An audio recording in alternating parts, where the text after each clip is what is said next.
Hello and welcome to IC&D 2. My name is Jeremy Chara. I'll be hanging out with you for this entire series, which is going to be a blast. This is always the last nugget that I record of the series, so I know everything that's in here, and I know you're going to walk away just being like, man, I just, enrich is just the word that just keeps coming to my mind. Like, IC&D2 was a ton of information, but there's so much information, you just really can't go in depth with anything. So, I was just trying to think of a word that describes the series, just enriching, to where you just have a much better big picture scope of how all these things fit together. So, in this first nugget, what I'd like to do is just go through the Cisco certification track, just give you kind of a feel if you're one of the people really focused in getting certified, some things to be aware of, some study tactics that you might want to use for the exam. I'm not going to overlap a lot of what I've done in the IC&D 1 series because I started it the same way.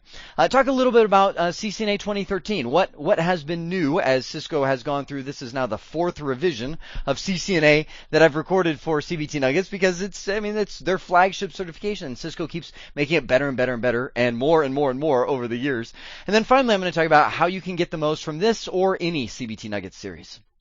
The core of the Cisco certification program looks like what you see on the screen right here. Now, I was very intentional to say core because there are other certifications, like there's a CCNA service provider, I'll put SP, there's CCNA data center, there's CCNA wireless. I mean, you can just pigeonhole yourself in Cisco and never leave and still never learn all of it. There's just so many network technologies that are available, but this is the core of it all.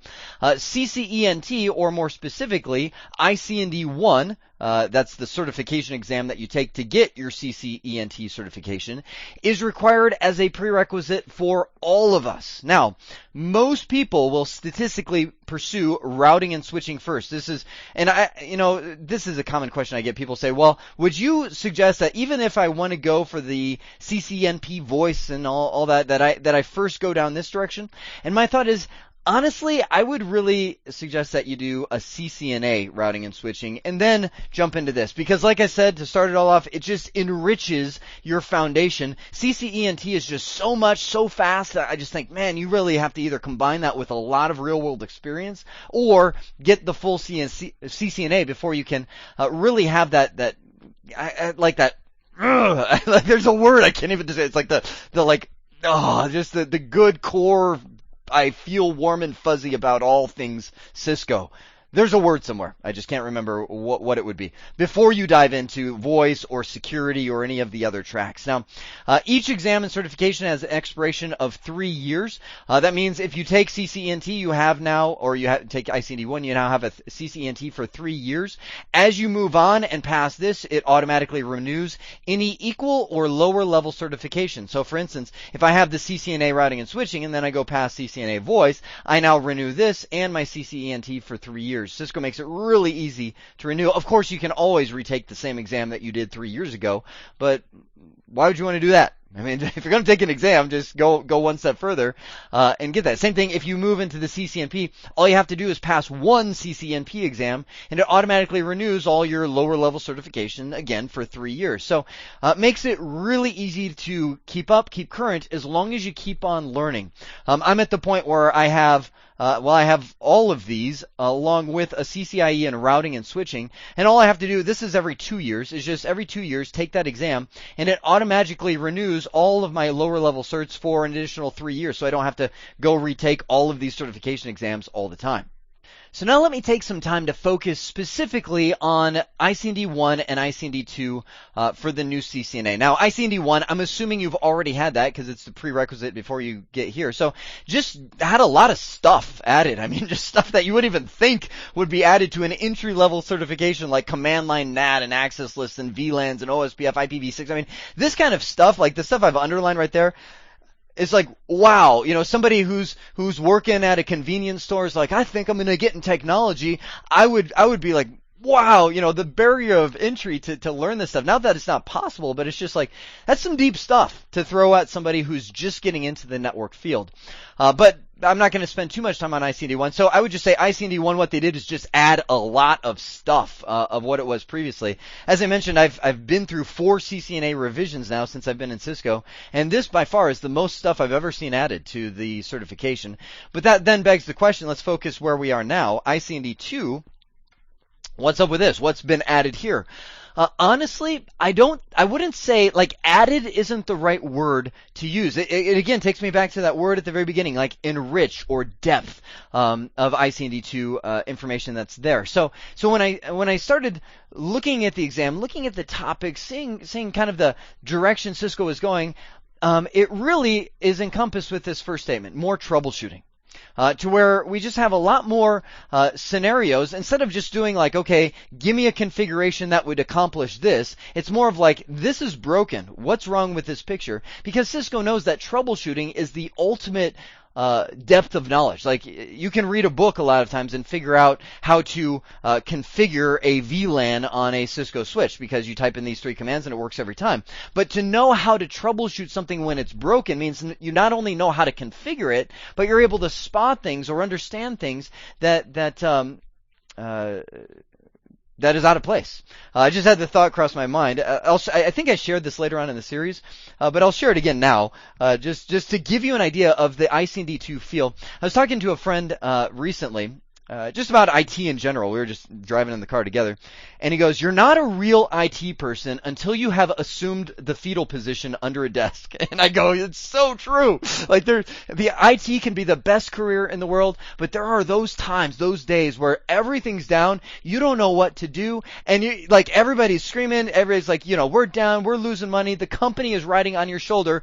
What are you going to do to fix it? And you're just like, I don't know. You just like assume fetal position. And so when I took this exam, I'm trying to think of how I can say this without, stepping on any non-disclosure agreements and all that kind of thing. But when I took the exam, like, that's the feeling I got. I'm like, man, I don't think I would know the answer to this question unless I'd actually been through that before. Unless I'd actually, seen, like, bam, that router explode and a spanning tree loop happening, and I saw these console messages. Like, unless I've actually been there, done that, which I guess that's a good certification exam because it's testing not only do you know the book knowledge, can you configure this, but it's also testing a lot of, like, have you been there before? Have you done that? And that's going to go more into my exam recommendations too. But again, what else have they added? More switching, more spanning tree, a lot of spanning tree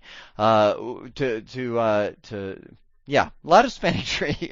More routing. We get into OSPF v3 in here, although I wouldn't, if I were spending my study time, I wouldn't focus too heavily on the IPv6 technologies, although, anything's possible. It's on the exam outline, all that kind of stuff. Still today, to this day, IPv4 still rules the world, and it will for the foreseeable, at least near future, until the next revision of CCNA. So really spend your time a lot more on the IPv4. Ooh, this is good. As a matter of fact, I just recorded this nugget a couple days ago. So good that they added management technologies to where you can actually do bandwidth monitoring, use SolarWinds or PRTG or one of these tools that you can generate graphs of what your bandwidth utilization looks like, and who is, when somebody's like, the internet connection's slow, you can actually say, well, here is who is sitting on YouTube all day watching movies at the workplace to suck all our internet bandwidth, and you can identify that person with NetFlow. So a lot of good stuff there. More scandal prevention. Cisco's locked down with iOS 15. They've added iOS licensing, so we talk a lot more about that. So let me now wrap up by telling you how to get the most from the series and how I think would be the best way to prepare for this ICND2 certification exam. As always with CBT Nuggets, it is online all the time. You can just repeat, constantly go through it. Somebody told me once that when you hear something, after 3 months you will remember 2% of the information that you hear, unless you do something else to solidify it. So I say repeat. but also combine that with taking notes, writing down key informations. I mean, I am the first one that has, that gloss over feel that if I'm not participating, if I'm just listening, I'm going to gloss over really quick, and I've got to do something. I mean, I've been in meetings and it's awkward for everybody when I do this, but I'll push my chair back from the table and I'll just stand up and I'm just kind of standing there, kind of pacing in circles, because otherwise my alternative is literally I'll put my head on my hand. I'll be like doing that bob head nodding thing because I'm just sitting here in a meeting. Nothing's really being asked of me. So I have to almost, do exercises to keep myself awake when I'm doing that. So I'm telling you, do that same kind of thing. Take notes. This is my number one thing that I do. I will just pull open a yellow pad, one of those big pads of paper, grab a pen, and just as I'm hearing somebody talk, I'm drawing what they're drawing. I'm just thinking of, there's another guy, another trainer at CBT Nuggets named Garth. He actually he's a developer, and he developed this what do you call it, like CBT Sketch or CBT Draw, where there would be like an on-screen little pad where you could draw things as you're watching the CBT Nuggets. I'm curious if CBT Nuggets will actually implement that, because obviously not everybody has a monitor that they can draw on like I'm doing right now. You're drawing with your mouse is a little tougher. But anyway, the reason that he's thinking that way is he thinks a lot like me. If I'm not doing something, if I'm just sitting there and I don't have something to write on or draw on, I'm not typing in commands, I'm going to fall asleep. So I will tell you, take notes, write things down, not just to create a note sheet, but just to keep yourself engaged. Okay. Stop it all right here. Build a lab. This is my biggest recommendation. Now, ICND 1, right? I recommended that people build a lab not using GNS3. GNS3.net is a emulator of Cisco software where you can actually boot the router iOS on your computer and actually work with the real iOS software. Typing in all the commands, they all work virtually, so it works pretty well. But I recommended in ICND1 that you not use that, at least at the ICND1 level, because a lot of times people haven't seen a router. They don't know what a switch is. They don't know what it's like to snap a cable into an Ethernet port and hear that click and see it fall out and have the clip break off and it dangles and causes a flat. I mean, there's just a lot of stuff, at least in the beginning physically, that I would say you just need some physical gear for. So if you have that same physical gear now, well, go ahead and use it. But I would say at this point, you're okay to jump into GNS3. As if you were waiting for my approval, right? I approve that you jump into GNS3, because now ICND1, you've got the physical, you've seen it enough. Now you're a remote administrator, right? You've escalated to the echelon of sitting at a cubicle and typing in commands on remote devices instead of plugging into the console port. So GNS3 will work well for the series, but I just can't emphasize enough. When I took this exam, when I take the exams, I'm not taking them to pass, although of course I'm always like, oh, I gotta pass. But I'm taking them just to see kind of the feel and kind of the way that I can communicate. And I gotta emphasize again, when I was going through this exam, I was just like, wow. Like, I don't want to, don't hear me say, oh, it's hard, it's so difficult. Like, I don't like when people say that, just because it's discouraging. And what does that mean? It's hard. Well, that's relative. So what I'm saying is, just going through the exam, I was like, it just. Yeah, every question that I saw, I was like, wow, really? Really? Wow. It's just the feel that if you haven't been there, done that, if you haven't seen a lot of cause and effect and what happens when I do this, and what happens when I mistype that, or what happens when I put in the wrong network statement, or what happens, it's a lot of that kind of feel. Like I was like, wow, if you really haven't seen it, this isn't, I looked and Googled the answer to this. It's more of like, I've done that. So spending some time in the lab, when you're going through, one of the things that I do, I'll start this entire series off by doing an ICND1 review lab. I actually created the topology in GNS3. I'm going to make those files available for download so you can grab them from CBT Nuggets and build it yourself. And I would say use that topology. It took me a long time to build it and start creating the labs. I created these lab scenarios for people to do. Build that and do it, and then go beyond. I mean, start creating your own. And I know there are all kind of community forums out there where people are putting together their own labs. I've actually seen some people emailed me links where people have built their own GNS3 models of my labs. And then they even took it beyond. They said, okay, well, Jeremy stopped here. I'm going to create a lab on frame relay, so anyway, I would suggest just looking around for GNS3 labs and just doing a lot of them that are relevant to the topics that you're going to see in this series. So study hard, obviously. You got. Okay, you're right. Dig deeper and fall in love. This is the same as what I was saying in ICD1. The only way that you're going to be really good in this career is if you really love it.